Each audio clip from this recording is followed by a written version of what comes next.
Bienvenidos a La Mala Educación de esta semana, el último programa del año que estará dedicado a analizar a Juan Grabois y más específicamente a su reciente libro Argentina Humana, Teoría y Práctica para la Justicia Social en el siglo XXI, ni más ni menos, que lleva además un subtítulo que es Un proyecto contracultural. Antes de continuar, les propongo un trato. Si este nivel de análisis sobre la realidad y personajes como Grabois les interesa, suscríbanse a mi canal de YouTube, La Mala Educación. Es gratis. Y si quieren profundizar en mis cursos sobre análisis cultural y visual, con un enfoque en los debates más actuales y también globales, pueden hacerse miembros por solo $10 o menos. Eh, Pueden cancelar cuando quieran, pero mientras tanto tendrán acceso a cursos exclusivos. Ahora estoy avanzando en el de Renacimiento, pero ya tienen, digamos, toda la historia del arte hasta ahí y también tienen cursos más específicos como empatía, trauma, etcétera, etcétera. Ahora bien, volviendo al libro de Grabois, debo decir que él, digamos, del siglo XXI tiene poco y de contracultura todavía menos. Al menos si entendemos por contracultura una reflexión sobre la opresión de minorías sexuales, étnicas o culturales. Publicado por Sudamericana, que es mi misma editorial, de Historia Contrapelo del Arte Argentino, ya en su tercera edición y camino a la cuarta, así que les recomiendo que lo compren. Argentina Humana de Grabois no es tanto una reflexión sobre el siglo XXI, la justicia social o la contracultura, sino más bien un manifiesto o plan de gobierno que pasa de la demonización del enemigo a una aceptación nostálgica y melancólica de su propia falta de vocación de poder. Es profundamente cristiano, en el sentido más conservador y postridentino de la palabra, lo que lo posiciona en un lugar extraño respecto a lo que uno esperaría del amigo argentino del Papa Francisco. El libro parece una especie de híbrido, parte teoría, parte plan de acción y una conclusión que, aunque voy a adelantar, no les va a arruinar nada porque no hay una narrativa que espolear. Su plan de acción está organizado en términos de estrategias y realizaciones, que obedecen a una jerarquía de autoridades políticas y ejecutores territoriales. Esto no está muy lejos de las famosas manzaneras de Chiche Duarte, por dar un ejemplo con un objetivo claro, que es devolver a la Argentina a una suerte de Edén perdido que Grabois ubica antes del golpe de Estado del 76, cuando asegura, sin datos científicos, que la pobreza era menor al 5%. Digo, no estoy diciendo que es mentira, lo que estoy diciendo es que no los da. Este proyecto presenta a Argentina como un paraíso potencial, visto a través de un lente típicamente porteño y excepcionalista. Un país con recursos inagotables, talento incomparable y posibilidades infinitas. Lo que yo llamo la teoría de la Virome Vic. La avenida más ancha del mundo, el fútbol más apasionante, Maradona, la vida más larga y demás clichés. Es decir, el país en donde los amigos son más amigos que ninguna otra parte, etc. Este excepcionalismo argentino, maradoniano de esencia, viene de una visión profundamente blanca y acomodada que se percibe como representativa de toda la sociedad argentina. ¿Cuál es la hipótesis de Grabois? Grabois propone transformar el Estado en una estructura ampliada y profesionalizada, donde la burocracia estatal funcione como una continuidad institucional independiente del gobierno. Hay diferencia entre Estado y gobierno ahí. Es decir, un socialismo idealizado similar al modelo, yo diría, sueco, aunque con varios problemas. O sea que en Suecia, por ejemplo, la mezcla de racismo, penetración del Estado en la intimidad y un chauvinismo oculto han generado tensiones que cuestionan este modelo. Un ejemplo, por ejemplo, en escuelas suecas, a niños migrantes con deficiencias de calcio en los dientes, se les revisan los dientes y si algo está mal, la asistente social interviene, va a la casa de los padres, interviene en los hogares de una manera casi criminalizante y quedas a merced de el funcionario de turno, como padre. Esta invasión a la privacidad, sumada al racismo sistémico en Suecia, plantea un problema que Grabois parece ignorar en su propuesta y en Argentina, imagínate, que ni siquiera reconoce su racismo. Empieza de a poquito a reconocerlo. Otro inconveniente es la falta de competitividad que su proyecto podría generar, poniendo en riesgo la viabilidad económica de la Argentina. Y finalmente, Grabois, si lo tuviera. Y finalmente, Grabois parece dar por sentado que los valores cristianos funcionan automáticamente como virtudes comunitarias. Es decir, si vos perteneces a una comunidad marginal o popular, sos bueno. Para Grabois. Esto lo lleva a idealizar al pobre como moralmente bueno por default, pero muestra ceguera selectiva respecto al rol, por ejemplo, del narcotráfico como proveedor en contextos donde el Estado ha abandonado su presencia. Y el narcotráfico pasa a ser benigno. En conclusión, Argentina Humana de Grabois nos deja con preguntas fundamentales. ¿Es Grabois un político con vocación de poder o un profeta que habla desde una visión anacrónica y elitista? ¿Es este un plan para gobernar o simplemente un ejercicio retórico que refuerza un excepcionalismo porteño disfrazado de justicia social? Les espero en los comentarios para debatir esto, ¿eh? Sobre todo en la Premier. Este nuevo socialismo lo vamos a llamar así, que propone Grabois, estructura a través de tres niveles que son Estado, gobierno y tarea comunitaria, una suerte de superposición de la tarea comunitaria con la familia y el potencial uso que de hecho ha sido objeto de la mano del catolicismo en épocas de la dictadura militar del 76, que nunca es revisado en el libro. Esta relación entre familia, comunidad y Estado, si bien aparece en la génesis peronista, en realidad tiene una raigambre militarista y fascista, que por ahí se mete en el peronismo. Pero hablemos del tono pedagógico que Juan Grabois adopta en su libro Argentina Humana, un tono que desde el inicio lo coloca en la tarima para darnos cátedra.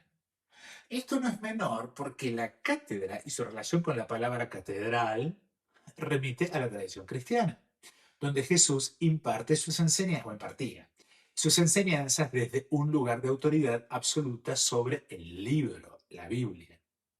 Pero no nos dispersemos y vayamos al planteo de Grabois, el catedrático, y la estructura de su libro.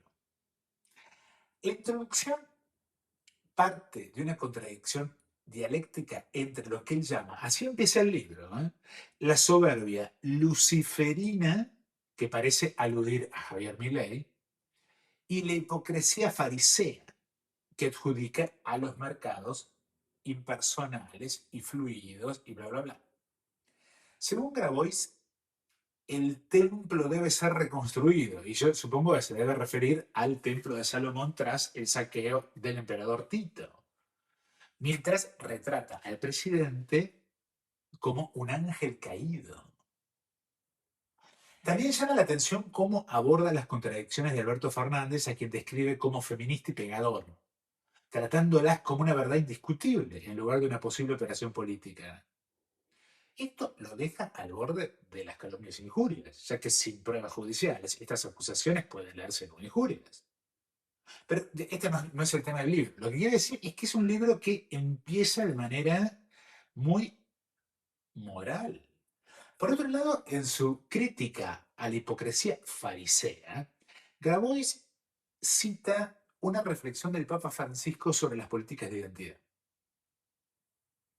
A mí me gusta esta reflexión de Francisco.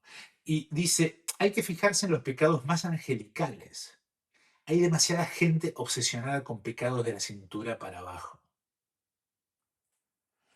Esta cita muestra cómo el autor recurre al pensamiento del Papa como guía moral y política. Y también cómo va a descartar la cuestión identitaria. Lo que me parece bien y mal, como gay. El problema entonces del poder paraestatal es un gran problema para él, porque Grabois identifica el problema central en el poder paraestatal, que no encaja dentro de las definiciones clásicas de la democracia. Para describirlo, utiliza el concepto de factibilidad, que combina con una moralización de la sociedad de la riqueza, o mejor dicho, de la socialidad de los ricos y de la sociedad en su conjunto, que según él el objetivo del libro es restaurar el poder de las instituciones constitucionales. Y este planteo constitucionalista lo acerca más a figuras como Lilita Carrió y a un humanismo inspirado en Hannah Arendt que al peronismo clásico. Y lo aleja de cualquier tipo de reflexión, digamos, sobre el siglo XXI. Sin embargo, Grabois subsume esta restauración institucional que él reclama al principio peronista de que las personas no saben lo que quieren, algo que dijo Perón, y es algo que él considera como una advertencia sabia. Pero esto es preocupante porque esta idea de que la gente no sabe lo que quiere choca directamente con el humanismo contractualista del liberalismo político que presupone la capacidad de las personas para decidir su destino y es el fundamento del constitucionalismo moderno que él está defendiendo. Al afirmar que las personas no saben lo que quieren, Grabois bordea una visión antidemocrática y aristocrática que puede interpretarse como un guiño al fascismo o al menos a una concepción elitista de la democracia.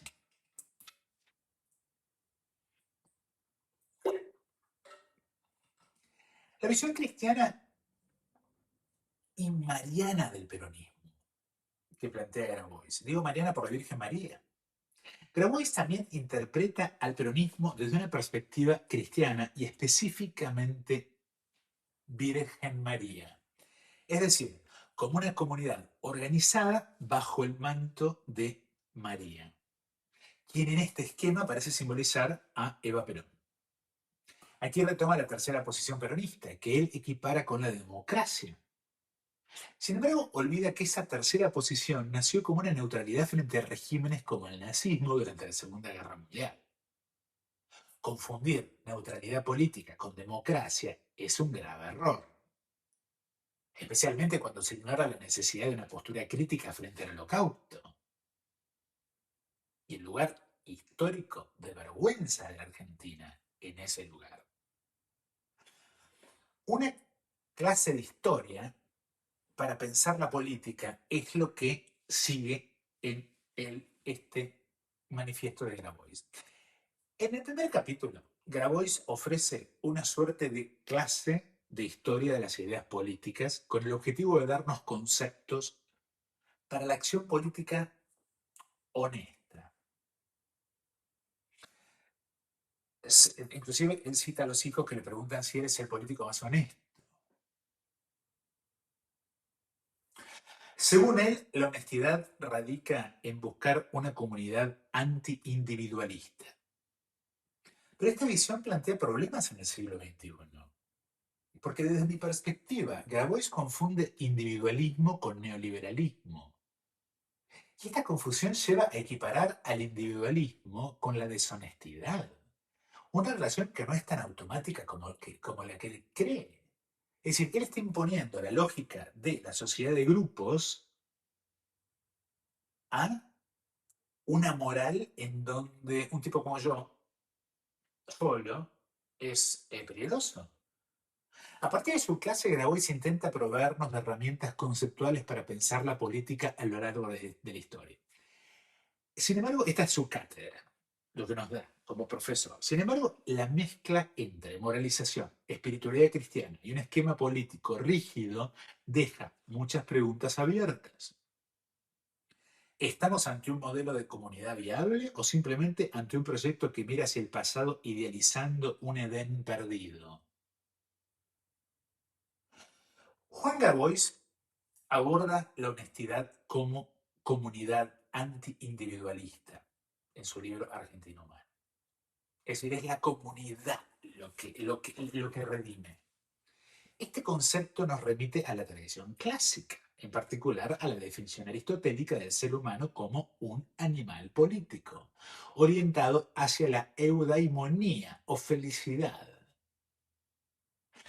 A favor de Grabois, debo decir que reconoce rápidamente que esa idea de comunidad política socrática basada en el debate y el intercambio dependía de una estructura material profundamente desigual y esclavista, algo que él, debo decir, aclara sin rodeos.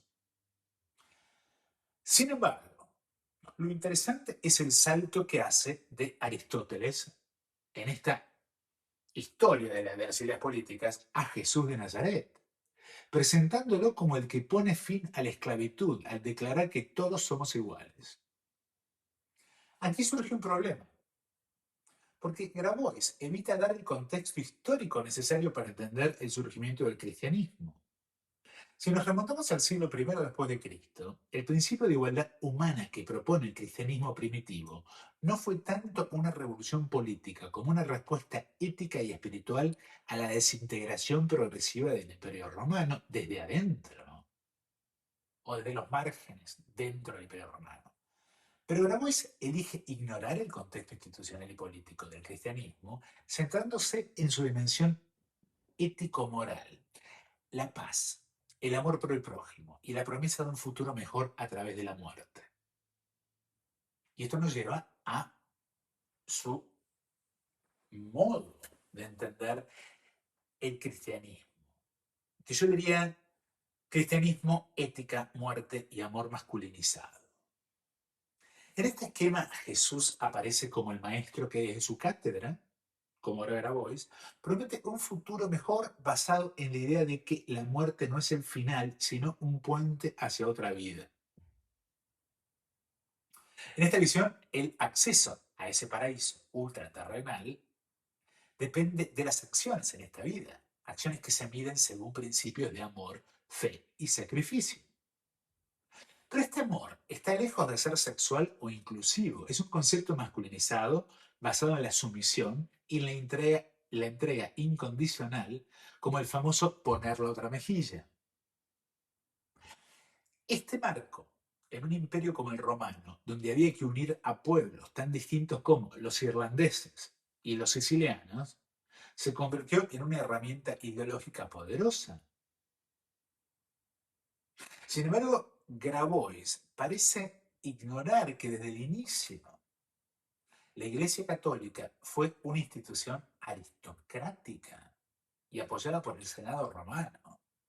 Dentro del Imperio Romano, el cristianismo fue adoptado primero por los senadores como una forma de contrarrestar el poder populista de emperadores como Nerón, por ejemplo, al estilo peronista, que habían consolidado con alianzas con las clases más bajas su poder. Cuando Constantino el Grande adopta al cristianismo como religión oficial, lo hace por conveniencia política, pero económica. El cristianismo ofrecía estructuras económicas sólidas, como las mutuales, que aseguraban fondos para mantener al ejército y garantizar servicios básicos, sociales, como enterrar a los muertos y evitar pestes.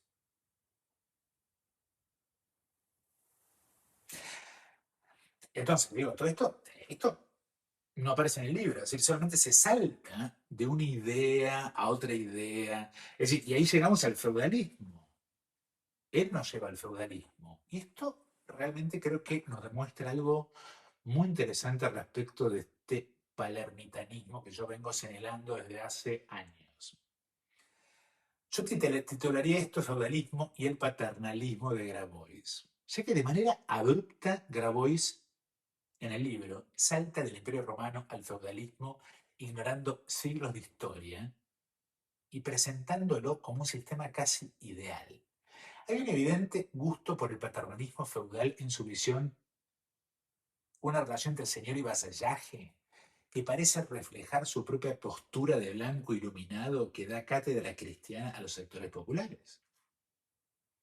En este punto se regodea con el pensamiento de Santo Tomás de Aquino, aunque evita profundizar en las contradicciones de la obra de Santo Tomás, como sus abiertas declaraciones misóginas, por ejemplo.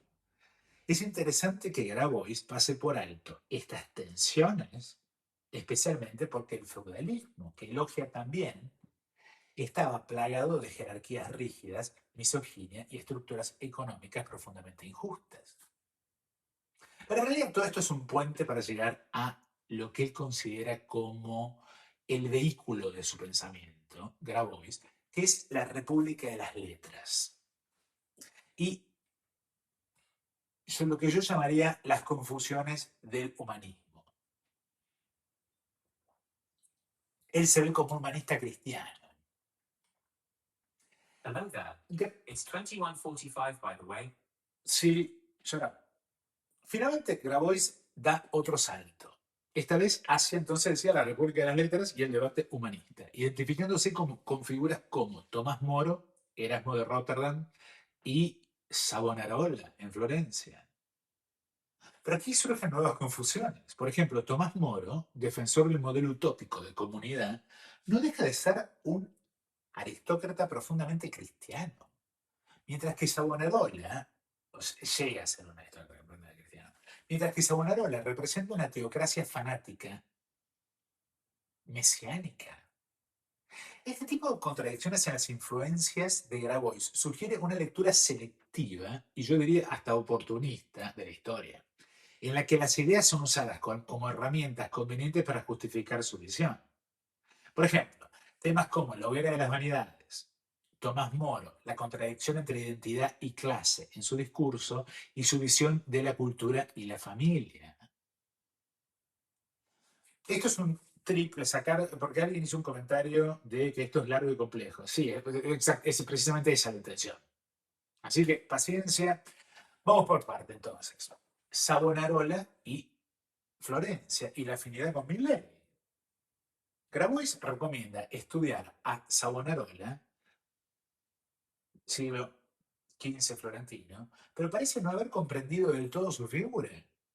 Confunde el contexto de la hoguera de las vanidades, donde el célebre monje florentino impulsó la quema de arte y objetos de lujo que definían a Florencia como una ciudad de la banca y de la producción de lujo. La vía de los calzaioli, la calimala.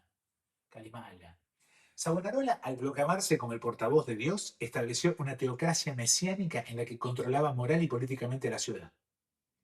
La afinidad que Grabois muestra con Savonarola llama la atención por lo acerca inesperadamente figuras como Javier Milei, dado el autoritarismo moral y el mesianismo compartido, aparentemente entre ambos. Hablemos de Tomás Moro entonces, que yo creo que ahí es donde él quiere identificarse, y su idealismo utópico. Grabois se identifica con Tomás Moro, cuya Utopía de 1516 presenta una crítica a las desigualdades sociales y económicas de su tiempo. Grabois y Moro comparten el rechazo a la concentración de riqueza y el afán de lucro como raíces del mal. Sin embargo, hay diferencias sustanciales. Mientras Tomás Moro, describe una isla ficticia, la isla de Utopía, que funciona como un espejo crítico de su sociedad, y lo hace con ironía y ambigüedad, Grabois transforma el idealismo en un rasgo de su propia superioridad moral. Donde Moro sugiere un debate, Grabois impone su visión como mandato, que lo llama plan quinquenal, de hecho. Y esto me lleva a lo que yo llamaría eurocentrismo y contradicciones. Grabois se apropia del contrato social de la Ilustración,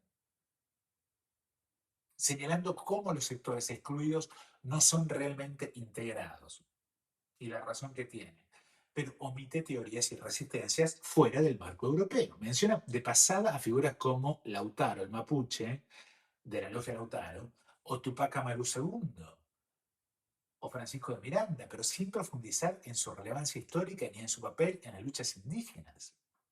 Este vacío es más que significativo, porque Grabois, esta es la gente con la que Grabois trabaja. Grabois proyecta una visión eurocéntrica del peronismo, dejando de lado la rica tradición latinoamericana de hibridación cultural y de resistencia. Solamente la menciona como un latinoamericanismo criollo, ergo blanco. También incurre en contradicciones internas, pues ya que por un lado critica las reivindicaciones identitarias por considerarlas secundarias frente a los problemas de clase, pero luego las incluye marginalmente en su plan de gobierno, al que no llegué todavía. Lo mismo ocurre con su mirada hacia la comunidad LGBTQ+. Mientras parece incluirla de un lugar marginal, siempre como trabajadoras sexuales o figuras marginalizadas, ignora la diversidad de experiencias dentro de esta comunidad. Su perspectiva parece incapaz de abarcar identidades que no encajan en su esquema de familia tradicional. Yo no tengo mucho lugar ahí. Él, su programa, en términos teóricos, lo llama el poliedro de Evita. El poliedro de Evita. Uno de los conceptos centrales, entonces, es este concepto, el poliedro de Evita, que se compone de 4 órdenes. 1, socioeconómico, es decir, justicia social y desarrollo. Estoy simplificando para que. 2, porque es larguísimo. 2, geoestratégico. No es larguísimo esto, sino el planteo de este hombre. 1, entonces, socioeconómico. 2, geoestratégico, el concepto de soberanía. 3, institucional.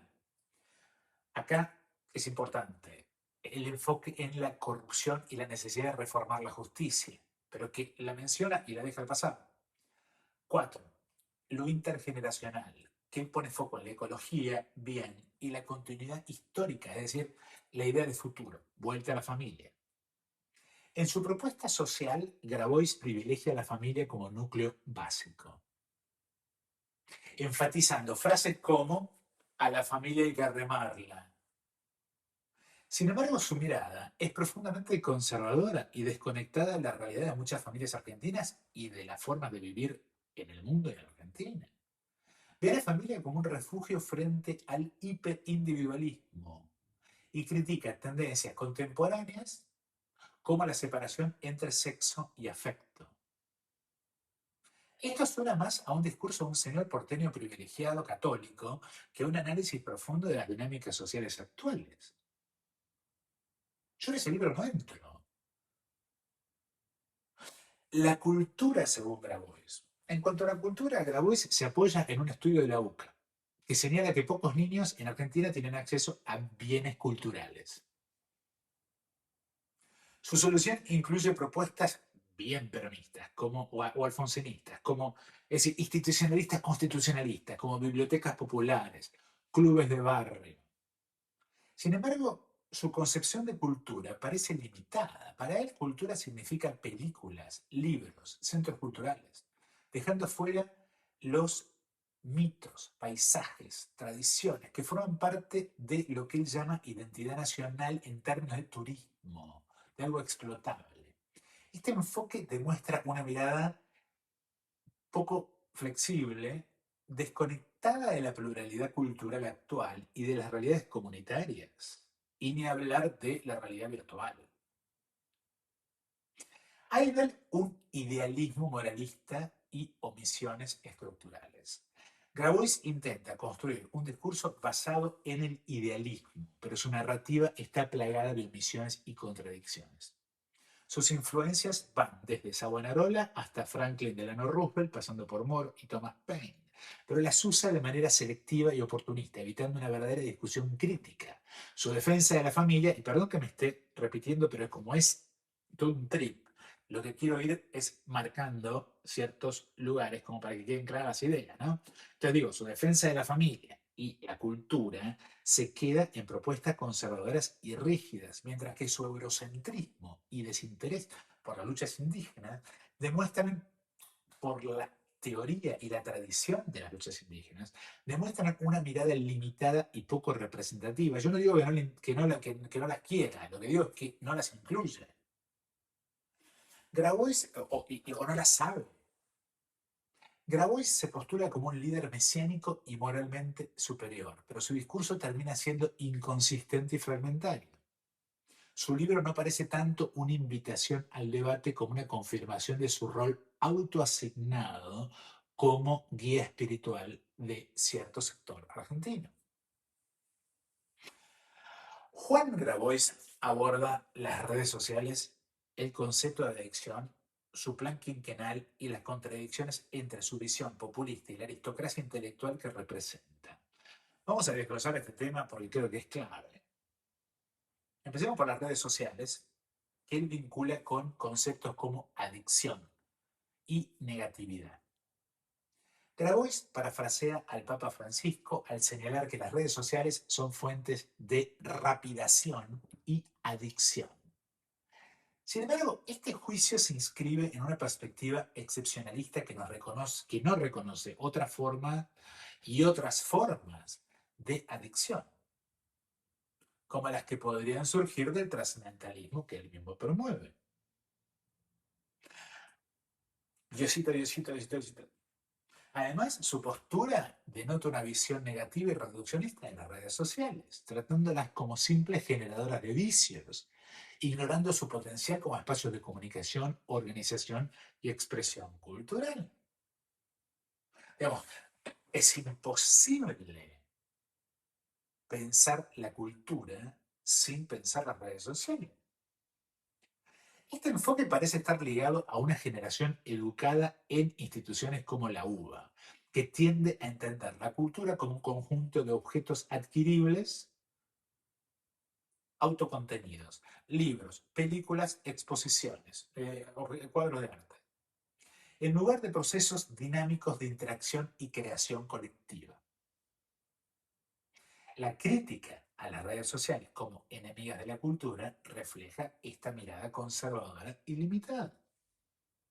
Y pasemos entonces a el centro de su propuesta, el plan quinquenal, que yo titularía un estoicismo elitista.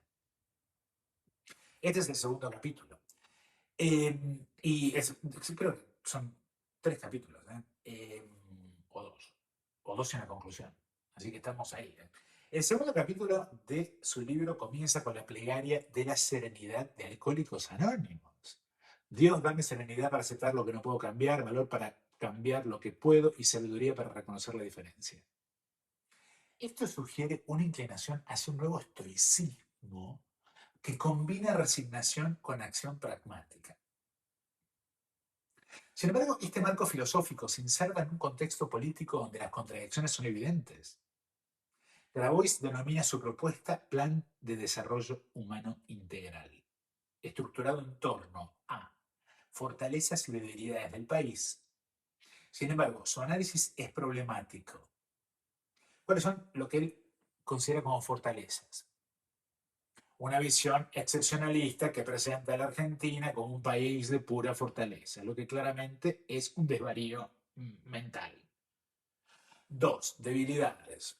Entre las debilidades menciona la informalidad económica,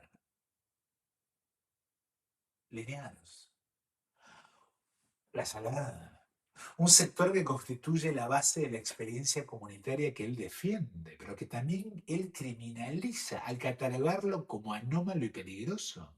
Y esto es clave entonces, porque esta contradicción expone una tensión entre su ideal de organización comunitaria y el respeto a la autonomía de esos sectores. Lo que Grabois quiere es la visibilización de la informalidad. Ojo con esto. Y esto nos lleva entonces a un paternalismo estatalista. Una de las críticas más relevantes al plan de Grabois es la estructura elitista desde la que opera. Aunque reivindica el populismo, lo hace desde una posición de privilegio. Señala que su libro fue escrito con ayuda de un asistente y su candidatura presidencial incluyó como segunda a Paula Abal Medina, representante de una familia tradicional vinculada con la izquierda oligárquica o con la oligarquía de izquierda combativa, digo yo. No incorporó a ningún miembro de una cooperativa popular como parte de su forma presidencial, lo que claramente evidencia su desconfianza en la capacidad de los sectores populares que él dice representar, en los que él habla, en nombre de los que él habla, para ocupar espacios de liderazgo. Quiere decir que el liderazgo está reservado al blanco. Esta actitud paternalista que coloca a la aristocracia intelectual de la UBA como guía de los sectores populares contradice su discurso de justicia social y organización comunitaria. Más que empoderar, Grabois parece abogar por una relación de vasallaje entre las bases populares y sus líderes. No de vasallaje en términos de feudales, sino de vasallaje en términos de nosotros decidimos, porque somos la idea estratégica y ustedes ejecutan. Y esto nos lleva a por qué Milei acá los agarró a todos y se los puso en el bolsillo. Hablemos de narcos y nuevas heterotopías. Este es otro punto crítico y es su visión demonizante de los narcos, una postura que comparte con Milei y a través de Bullrich. Ambos omiten una comprensión más compleja de esta dinámica social que llevan a la consolidación de economías ilegales en contextos de exclusión. Grabois no parece comprender cómo estas heterotopías, lo que yo llamo heterotopías, espacios alternativos de poder y economía, han surgido como respuestas funcionales frente al abandono del Estado y el fracaso de los punteros comunitarios. El ejemplo es claro. Si un narcotraficante ofrece medicamentos y asistencia que el Estado no garantiza, las personas marginadas optarán por esta alternativa antes que por las relaciones paternalistas de los punteros políticos o comunitarios. Aquí radica una de las fallas más importantes de su plan quinquenal, que lo llama así, que él subestima la autonomía y las decisiones racionales de los sectores populares. Digamos, Maradona, la tenés adentro y ni te diste cuenta. Entonces, para de vuelta redondear esta sección y pasar a la última, yo lo llamaría esto entre el idealismo y la desconexión. Grabois intenta construir una narrativa de justicia social basada en el idealismo trascendental, pero su enfoque está lleno de contradicciones. Uno, su crítica a las redes sociales como generadoras de adicción. Ignora sus potencialidades y refuerza una visión cultural elitista de capital. Dos, su plan quinquenal refleja un paternalismo que contradice la esencia del populismo que dice representar. Tres, su demonización de los narcos no aborda las causas estructurales de su influencia en las comunidades marginadas. En resumen, su propuesta combina un idealismo abstracto con una desconexión profunda de las realidades concretas de los sectores populares. Su postura paternalista y elitista lo distancia de los mismos actores sociales que dice querer empoderar, dejando en evidencia las limitaciones de su visión política y cultural. Pasemos entonces a la última etapa, para ir redondeando. Entonces, su proyecto espeja, esta es mi hipótesis, la tercera posición peronista de documentación, censo y control estatal. Y acá es donde también Milei los agarró, porque la gente está podrida de eso. Presupone la honestidad del pobre, lo que en sí mismo es un acto condescendiente. Es decir, ni el pobre ni el rico son inherentemente honestos. Esto en una economía tripartita que ya la expliqué, cómo la concibe dentro del libro, y de un liderazgo que se ejerce a tres niveles en donde básicamente tenemos el ámbito estratégico, que es el equivalente al diseño intelectual de una suerte de vanguardia marxista iluminada, por un lado. Segundo, por dos ámbitos, la gestión y la acción comunitaria, que son los morochos, allá abajo, con digamos, los de la tapa. La tapa es increíble, ¿eh? Pues la tapa tiene algo de el cuadro de Friedrich con los Alpes, pero él en vez de los Alpes se le abraza al morocho. Esa es la madre. Hay algo que me pareció muy interesante en este libro que me permite entenderlo mejor a Grabois y es que ve la política popular como una organización de la bronca o como lo que él llama formas de sublimación política. Y esto es algo que nos retrotrae al peronismo primitivo de la década del 40. Piénsenlo en relación con el comunismo, con el peronismo original, como tercera posición, que se colocaba negociando con el capitalismo militarista del primer mundo, Estados Unidos, su presencia como contenedor de la avanzada comunista. Esto en la década del 30-40. Desde ese punto de vista, uno podría ver a la propuesta de Grabois como una propuesta análoga y altamente conservadora, en donde el agenciamiento solo pertenece al líder iluminado que permite sublimar la bronca del bruto y de su potencial energía destructiva. La pregunta es: ¿destructiva para quién? Para la burguesía. ¿Quién puede comprar este libro? La burguesía porteña. Esta me responde la primera pregunta: ¿quién le habla a Grabois? Esto me lleva a preguntarme para quién trabaja realmente este buen hombre. Digo esto porque para la forma de sublimación política que plantea, es una mezcla de virtudes burguesas y cristianas casi incompatibles. Él menciona cuatro virtudes: el respeto, la tolerancia, la solidaridad y la compasión. Las dos primeras son virtudes no cristianas, sino burguesas y hasta liberales, ya que el cristianismo ni respeta ni tolera. Si no, pregúntenle a los reyes católicos la patada en el orto que le pegó a los judíos y a los moros, o las cruzadas.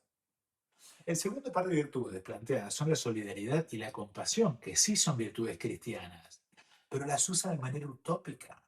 Por eso su final teórico en el libro es clave. Y les pido que me sigan y que se concentren. Este es un libro que tal vez él no debería haber escrito y mucho menos publicado en Sudamericana. Grabois termina diciendo que a él el recientemente fallecido filósofo argentino Ernesto Laclau no le gusta, pero enmarca teóricamente su conclusión dentro de la teoría de su viuda, Chantal Mouffe, que nos obliga a remitirnos a Ernesto Laclau. A Grabois el concepto de antagonismo de Ernesto Laclau le da asquito. Lo que le gusta es el concepto de agonismo de Chantal Mouffe. Esto lo vuelve de vuelta, lo pone cerca a Carrió y a los teóricos de teoría de la nación tipo Kovalov. Voy a tratar de explicar esto de manera más sencilla, de la manera más sencilla posible. La relación entre antagonismo y contradicción en Laclau y Mouffe radica en cómo ambos conceptualizan el conflicto político y social y en cómo las diferencian de los enfoques tradicionales de la teoría marxista ortodoxa. Esto lo trabajan en su libro Hegemonía y Estrategia Socialista del año 1985. Ojo con el año. Y piensen en Inglaterra. Laclau y Mouffe viven acá. Vivían, él murió. Para Laclau, la contradicción marxista es la dialéctica y son las contradicciones internas del sistema económico. Por ejemplo, entre el dueño del capital y el que no es dueño del capital, que es el trabajador. Y estas contradicciones se resuelven históricamente mediante cambios estructurales como el paso del capitalismo al socialismo, revoluciones. El antagonismo, sin embargo, que es diferente a la contradicción, es definido en Laclau con los conflictos sociales que no son meramente contradicciones internas a un sistema objetivo como el de tener o no tener los medios de producción del marxismo, sino que son construcciones discursivas que surgen cuando se define un otro como obstáculo para la realización de un proyecto político o identidad social. Entonces, el antagonismo no se resuelve mediante una síntesis como el marxismo, sino que es constitutivo de la sociedad, ya que siempre va a haber, para Laclau, límites y exclusiones en cualquier orden social. Siempre se identifica a un enemigo para construir poder. Esto para Laclau, y estoy totalmente de acuerdo con Laclau y desacuerdo con Grabois, y voy a explicar por qué. Pero primero pasemos a lo que prefiere Grabois, que es lo que Chantal Mouffe llama agonismo. Porque el agonismo, diferente que el antagonismo, tiene que ver con el modelo pluralista, y yo diría pluralista británico, multicultural. Mientras Laclau se enfoca en cómo los antagonismos configuran las luchas hegemónicas. Su mujer, Chantal Mouffe, su ex viuda, planteaba que las democracias deben diseñar medios para permitir que los conflictos antagónicos se expresen de manera legítima y no destructiva. Lilita Carrió. En este sentido, el modelo agonista es una forma práctica de gestionar los antagonismos que se identifica como, y Laclau como inevitables. Good luck with that. Esto fue escrito en el año 87 y por supuesto esto sirve de material para el New Labour de Tony Blair. Es decir, pero termina en una ideología profundamente neoliberal. Yo ahora le pregunto a Grabois, si un padre cree que un homosexual es, por serlo, pedófilo, y es maestro de su hijo en el colegio secundario, ¿cómo se resuelve institucionalmente ese conflicto? Digo esto porque ese miedo nunca se va a ir. Por más que uno se quiera convencer de que la ley lo contenga, porque el padre tenga miedo de que si lo matan, al cosa va preso. Esto en términos freudianos es el eterno retorno de lo reprimido. O sea, que es como una burbuja que tarde o temprano emerge. Hoy, Milei, Cuneo Libarone, y lo hace en forma fascista. Y esto ha sido el gran problema y la génesis del kirchnerismo albertista y cancelador. Creer como Grabois que el Estado puede contener por más de un mandato o dos un valor, una identidad o un sentimiento, o en este caso un resentimiento, sin modificar aspectos profundamente estructurales. Yo creo que ya concluyo con lo que dije, pero termino diciendo lo siguiente. Hay en Juan Grabois cierta explotación del marginal y del pueblo y de lo popular en tanto resultado de la hibridación peronista que se hace desde una posición capitalina y eurocéntrica, que me molesta, porque ni siquiera se toma el trabajo de denunciar lo que deja fuera, por ejemplo, el conocimiento indígena. Y esto lo digo como medio guaraní. ¿Qué soy? Grabois, te estoy hablando a vos. Pensar que las identidades pueden coexistir y negociarse como el padre que piensa que el homosexual es un pedófilo es no entender lo que está pasando en la actualidad en el mundo, en materia de migraciones y en materia de backlash de las políticas de identidad. Es decir, hoy se está en otro mundo. Su concepción de la cultura es decimonónica y la inexistencia de una reflexión en serio del mundo virtual que se viene, aun cuando reclama en su plan quinquenal derecho a Internet para todos, es decir, me das Internet para todos, ¿para qué? Para ser los adictos, como vos decís.